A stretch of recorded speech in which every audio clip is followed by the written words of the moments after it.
민수기 성경은 이스라엘 백성들이 광야 생활에서 어떻게 살아야 하느냐, 그것에 관하여서 하나님께서 가르쳐 주신 말씀입니다. 광야 생활을 어떻게 해야 되느냐. 그러니까 광야의 40년의 삶에 대해서 가르쳐 주신 말씀이 민수기입니다. 곧 이 말씀은 우리가 이 땅에서 신앙생활을 하며 살아갈 때 어떻게 살아가야 하느냐, 광야 같은 이 세상을 살아갈 때 우리가 어떻게 살아가야 되느냐, 그것에 대해서 하나님께서 우리에게 가르쳐 주시는 말씀이기도 합니다. 그러니까 이 민수기 말씀을 우리가 잘 듣고 이 속에서 하시는 하나님의 그 뜻을 잘 깨달아서 우리도 이 광야 같은 세상을 하나님의 말씀을 붙잡고 잘 살아가야 합니다. 지난주에 이어서 보면, 지난주는 누구누구의 아들 하면서 조상의 그 가문에 따라서 사람들을 이렇게 호칭을 하였죠. 그런데 이렇게 뽑힌 사람들은 그냥 보통의 사람이 아닙니다. 16절 말씀에 보면 회중에서 부름을 받은 자요, 그들은 회중에서 부름을 받은 자요. 그들은 누구냐? 우두머리입니다. 우두머리. 그러니까 지도자입니다. 그들이 그 회중 속에서 부름을 받은 거예요. 지도자예요. 조상의 즉 지파의 지휘관이에요. 쉽게 말하면 흔히 우리는 어른이라고 얘기를 하잖아요. 그분은 그 지파의 어른. 교회에서 말하자면 교회에서 임원. 이게 교회에서 목사님을 모필해서 하나님께 예배드리고 교회를 이끌어 나가는 임원, 다 상통되는 의미의 말들이에요. 그러니까 그 역할이 막중할 수밖에 없잖아요. 교회에서 임원이 자기 마음대로 할 수 없잖아요. 하면 또 안 되잖아요. 자기가 하고 싶은 대로 해서도 안 되잖아요. 협력하여서 힘을 합하여서 그렇게 해나가는 것이잖아요. 그래서 이 지휘관들을 아무나 세우지 않았어요. 이 우두머리를 세울 때는 그들 중에 존경받는 사람을 세웠습니다. 그리고 인정받는 사람, 그리고 순종하는 사람을 세웠습니다. 교회의 임원의 모습이 이러해야 한다는 거죠.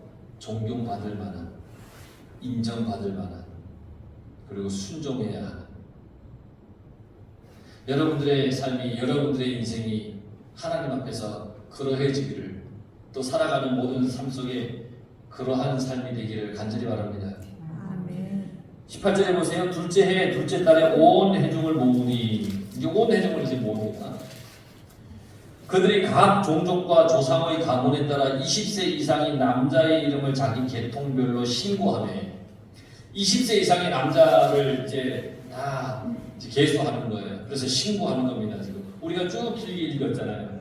똑같이 되풀이되는 말씀이지만 그걸 쭉 읽었습니다. 각 지파별로 이제 20세 이상의 남자를 다 세서 신고를 하는 거예요. 지금 부름을 받는 자들은 모두 순종했어요. 모세가 각 지파별로 20세 이상 남자를 다 계수해라, 그리고 보고해 주십시오. 그러니까 모두가 다 그렇게 순종하여서 보고를 했습니다. 자기가 하고 싶은 대로 하지 않았습니다. 누구는 빼고 누구는 더 하고 이러지 않았습니다. 하나님의 말씀을 전하는 모세의 말에 모두가 순종을 했습니다. 그래서 다 일사불란하게 움직였습니다. 쫙 숫자를 파악을 해서 모세에게 다 보고를 했습니다. 누구 하나 게을리하지 않았습니다. 더디하지도 않았습니다. 딱 모세가 그렇게 요청을 할 때 일사불란하게 모두가 순종하여서 재빠르게 정확하게 일을 해냈다는 겁니다. 여러분, 하나님의 말씀을 전하는 목사님의 그 말씀에 순종하시기 바랍니다. 인간적인 말에 순종하라는 얘기가 아닙니다. 목사님이 하는 인간적인 말은 틀린 말이 많을 수 있습니다. 그런데 선포하는 하나님의 말씀에 순종하시기 바랍니다.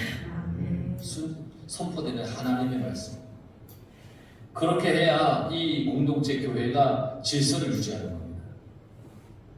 장정 60만 명입니다. 장정이. 오늘 읽었던 이 총계가 60만 명이 좀 넘잖아요. 60만 명이 움직이기 위해서 제일 먼저 필요한 게 뭐냐면 질서입니다.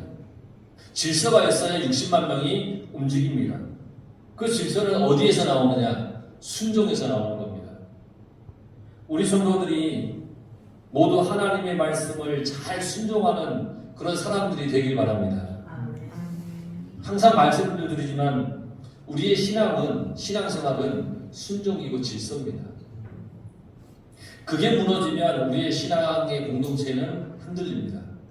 순종과 질서, 이건 너무너무 중요한 겁니다.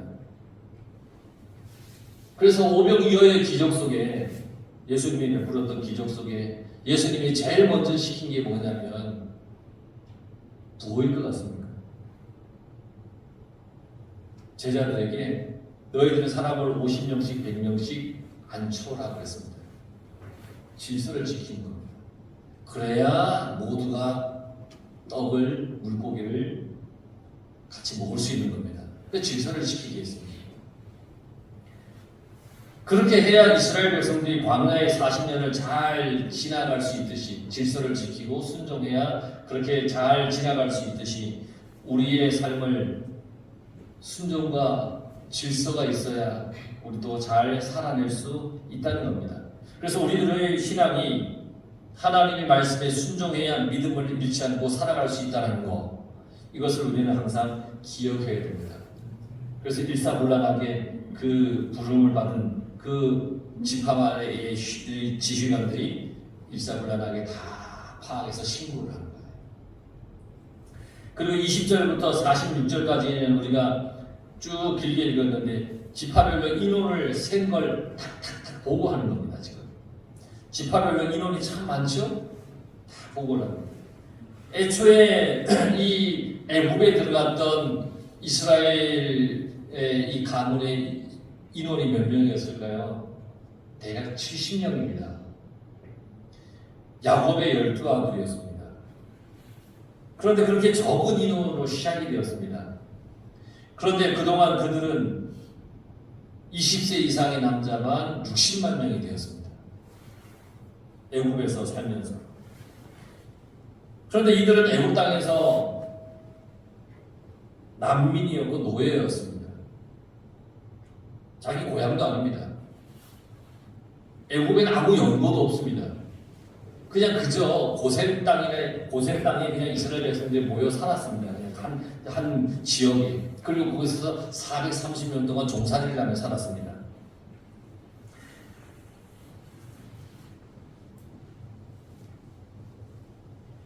요셉이 살아있을 때는 괜찮게 살았습니다. 그런데 요셉이 죽고 얼마 지나지 않아서 그들은 노예 신세가 되었습니다. 그러나 하나님의 은혜로 그들은 아주 큰 민족이 되었습니다.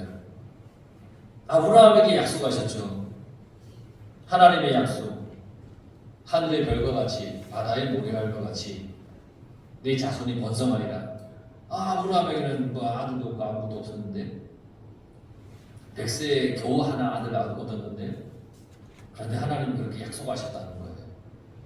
그런데 그 약속이 그들도 모르는 사이에 이렇게 완성되어 가고 있었던 거예요.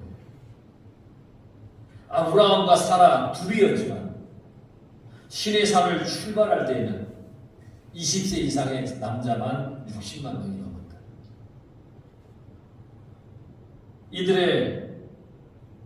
이들에게 하나님은 인원을 세게 하셨습니다. 몇 명인지 세어보라. 그렇게 인원을 세게 하신 것은 그들이 겪은 고난이나 아픔을 세라는 얘기가 아닙니다. 하나님으로부터 받은 축복을 세어보라는 겁니다. 이것은 단순히 인구의 숫자를 센 것이 아닙니다. 이 숫자를 센 것은 하나님의 은혜를 하나하나 센 겁니다. 우리 조상 아브라함 때 하신 하나님의 그 약속, 그 은혜, 그 은혜를 하나하나 지금 세고 있는 겁니다. 우리에게 주실 하나님의 은혜를 기대하시기 바랍니다. 우리의 삶의 어느 순간 하나님의 은혜를 세는 날이 우리에게 반드시 있습니다. 아마 지금도 여러분들 하나님의 은혜를 우리는 세어야 됩니다. 그날은 지금까지 내가 고생한 것에 대한 서러움을 세는 것이 아닙니다. 지금까지 나를 인도하신 하나님의 그 은혜를, 지금까지 나에게 주신 하나님의 약속에 대한 그 신실하신 하나님의 그 은혜를 세는 겁니다. 하나님 이렇게 지켜주시고, 이러할 때 이렇게 나를 안아주시고, 이러할 때 이렇게 나를 하나님께서 붙들어 주시고, 이것을 우리가 세는 날이 있다는 거예요. 이스라엘 백성들이 그들이 살았던 430년 종살이는 고되었습니다. 힘들었습니다. 하나님을 어쩌면 떠나 있었습니다. 애굽의 우상에 그들이 동화되어 버렸습니다. 그런데 지금 그 백성의 수를 세어보니까 민족의 번성을 약속하신 하나님의 약속이 세워지는 겁니다. 와, 그전에는 이 인원을 세워볼 생각을 못했습니다. 근데 하나님이 그렇게 세게 해주시고 은혜를 기쁘게 해주시는 겁니다. 혹시 여러분 삶이 지금 고달픕니까? 여러 가지 힘들고 어려운 그런 난감한 일들이 혹시 있습니까? 여러분 절망하지 마십시오. 여러분들이 하나님의 약속이 이루어진다는 것을 믿으며 살아가면 그 은혜를 셀 날이 온다는 겁니다. 하나님 이렇게 고대했었는데 이렇게 하나님께서 나를 인도해 주시고 평안하게 인도해 주시고, 이렇게 어려웠는데 저 문제가 이렇게 난감했는데 하나님께서 나를 이렇게 인도해 주시고 너무 감사합니다. 이렇게 우리가 하나님의 은혜를 셀 날이 분명히 온다는 겁니다. 지파 중에 제일 많은 인원을 보고한 지파, 여러분 쭉 읽어보면서 혹시 발견을 하셨습니까? 못하셔도 됩니다. 유다 지파가 제일 많습니다. 74,600명, 가장 많이 번성했습니다. 유다 지파가. 그런데 이 유다 지파가 이렇게 번성한 이유 또한 성경에는 분명히 있습니다. 왜 유다 지파가 이렇게 번성했느냐? 창세기 49장에 가면 야곱이 그 아들들을 축복합니다. 마지막에. 그때 창세기 49장 9절에서 12절에 보면 이 유다 아들 유다를 축복을 하는 내용이 나오는데 이렇게 나와 있습니다. 유다는 사자 새끼로다. 내 아들아, 너는 움킨 것을 찢고 올라갔도다. 그가 엎드리고 웅크림이 숫사자 같고 암사자 같으니 누가 그를 범할 수 있으랴. 규가 유다를 떠나지 아니하며 통치자의 지팡이가 그 발 아래에서 떠나지 아니하기를 실로가 오기까지. 실로는 평화를 가져다 주는 자를 얘기합니다. 그러니까 이 다윗을 이야기도 하긴 하지만 그리스도를 얘기합니다. 유다 지파에서 그리스도가 나셨죠. 실로가 오기까지 이르리니 그에게 모든 백성이 복종하리로다. 그의 나귀를 포도나무에 매며 그의 암나귀 새끼를 아름다운 포도나무에 맬 것이며 또 그 옷을 포도주에 빨며 그의 복장을 포도즙에 빨리로다. 그의 눈은 포도주로 인하여 붉게고 그의 이는 우유로 말미암아 희리로다. 그랬습니다. 야곱이 이 자녀들을 축복하면 유다를 축복했습니다. 여러분들의 자녀를 아주 복되게 축복하시기 바랍니다. 아주 복되게. 대충이 아니고요. 아주 복되게 축복하시기 바랍니다. 하나님의 이름으로 축복하시기 바랍니다. 그 축복이 온전히 임할 걸 믿고 축복하시기 바랍니다. 하나님의 축복이 이스라엘에게 임한 것처럼 여러분들에게 온전히 임할 겁니다.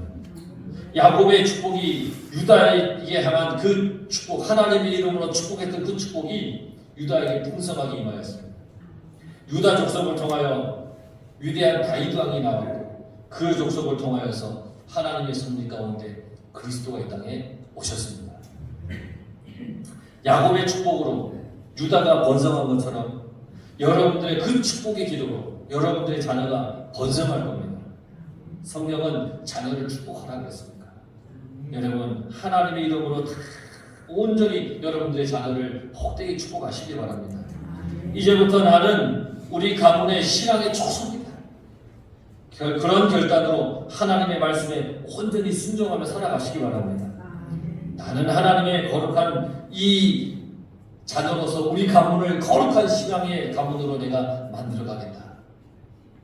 나는 교회의 임원으로 성도로 말씀에 순종하는 신앙으로 살겠다. 이러한 결단으로 여러분 살아가시기 바랍니다. 나의 가문이 나의 후손이 하나님을 섬기는 복된 가문이 되기를 여러분들이 기도하며 살아가시기 바랍니다. 하나님은 우리를 그렇게 이끌어 가시는 분입니다. 내가 순종하여 그렇게 따라가기만 하면, 기도하기만 하면 하나님이 우리를 그렇게 이끌어 가실 거라는 겁니다. 여러분들의 집안이, 여러분들의 가문이 그러한 하나님의 풍성한 은혜로 천엄석을 이끌 주의 이름으로 간절히 축원합니다. 기도하겠습니다.